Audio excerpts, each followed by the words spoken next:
and offloading of vehicles, and they tagged it Operation Restore Absolute Sanity.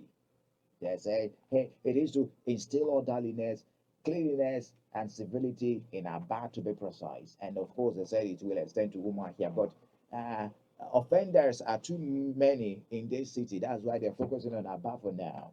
Operation covered major junctions and roads like Osisioma Junction, Tony Mars, Enyimba, Double Pole, Area Park Road.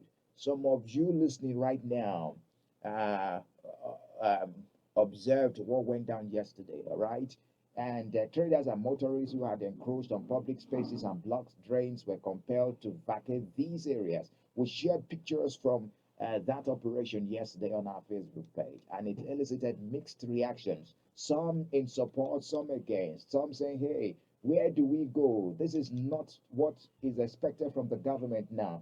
We are just going to share clips, just audio clips, few audio clips, just so that we can talk about this. It's the biggest story. Okay, we're trying to load the audio clip, but when we get our hands on that, we will definitely share that with you, Mary.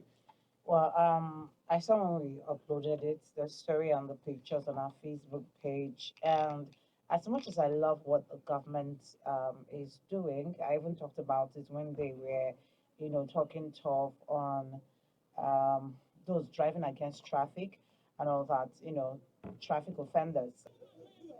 There were some restaurants too. I wish we can share videos here when a woman started crying and she was struggling with the task force members, and the manner in which they approached her too also elicited a lot of reactions. Let's talk about this because we have other stories this morning. Okay, so just like I was saying, I love the very fact that the government is trying to sanitize the city, the aesthetics, and all that.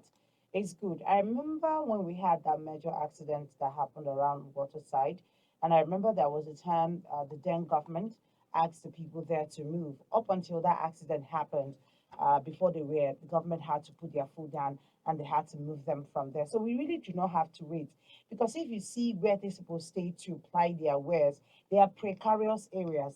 A vehicle, anything can happen. So I think it's for their own safety. So I'm not against what the government is doing, but like I would always say, how something is said is more important than what you are saying. It is how the action that is being carried out that is affecting the people right now. Just like you mentioned, the woman that was crying.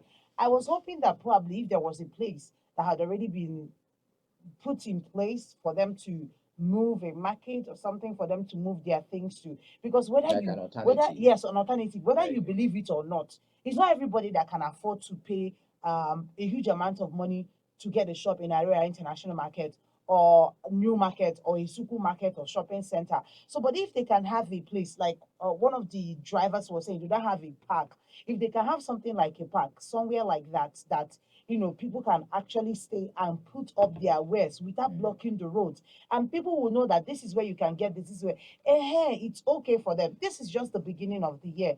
I don't know. I understand what the government is doing, but it's just the beginning of the year. It might not sit down well with a whole lot of people because people are just trying to start up their business. There are some people that maybe this is the first time they are trying their hands on this business. Maybe it was a borrowed money, it was a money that was contributed or something for them to start up this business.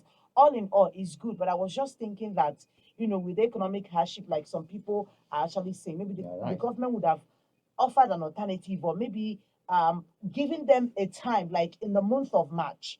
We are going to do this. We are going to enforce this. You understand? Giving them like a month or 2 months ahead warning, so that once All they right. start doing this, even Abians, nobody will complain because you were given time to look for an alternative in a situation where government couldn't provide an alternative for you.